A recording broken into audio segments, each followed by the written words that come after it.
Hey everybody, I am so excited to announce that Luke Donald has joined Team MSE. Now, I haven't personally corresponded with Luke, and he probably has no idea who I am, but the point is he's undergoing his very own swing evolution, utilizing the lessons from Ben Hogan. He's working with teacher Chuck Cook to rebuild his golf swing. Now, we're talking about the world's former #1 player.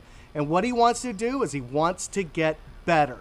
And this is really, really important to me because I think that when you see these great golfers go through a swing reconstruction, it's because they know they can be better. And also, it probably gets a little bit boring if you've been doing the same thing for 30 years. But nonetheless, I wish Luke the best of luck. I've always been a huge fan. And here's some excerpts from a recent video where he's talking about the swing changes that he's going through. You may find some of these things sound pretty familiar. Chuck Cook is someone who's been around a long time. He's approaching 70 years old. He's taught 11 major winners, I think, during his time. Including Payne Stewart, Tom Kite, Corey Pavin. Grew up studying Hogan and watching Hogan swing, and you know, everyone's enamored by how well he swings the golf club. And so I met with Chuck at the PGA and we started working, and you know, just straight away I enjoyed his spirit, his demeanor, and just what he stood for in his swing. I felt like it was what I was looking for.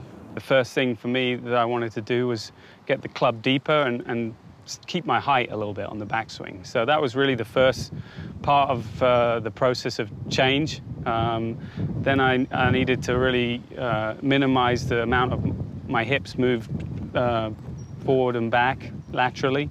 And then the last bit of the puzzle, which is kind of where I am right now, is just getting my hands to not rotate quite as much past impact. So, you know, it was a kind of a 3 or 4 step process, and certainly, you know, 3 out of the 4 I'm doing pretty well and consistently.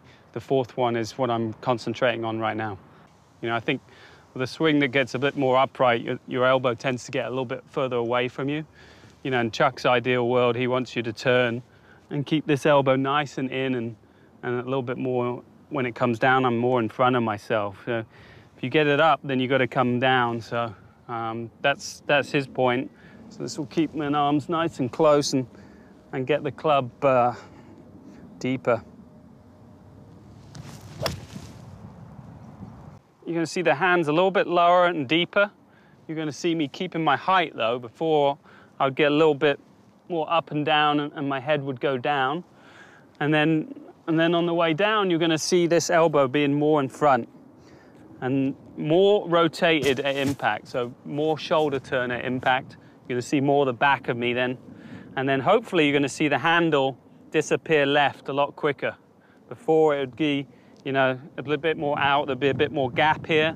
So you're going to see the handle left more, with the club face staying a bit more square for longer. So that's the idea, is to keep this blade squarer for longer and rotate around the body.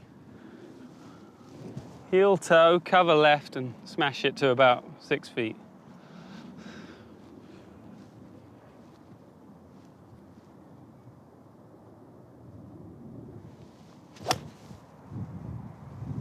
The picture is, you know, the golf's going to become easier. You know, I'm going to have to think less about it, hit shots under pressure when I want to.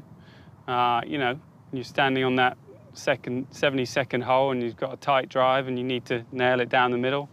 That, you know, I've done so much work that my body takes over, and, you know, my fundamentals are good enough where I can nail the shot when I need to. So, you know, that's the goal.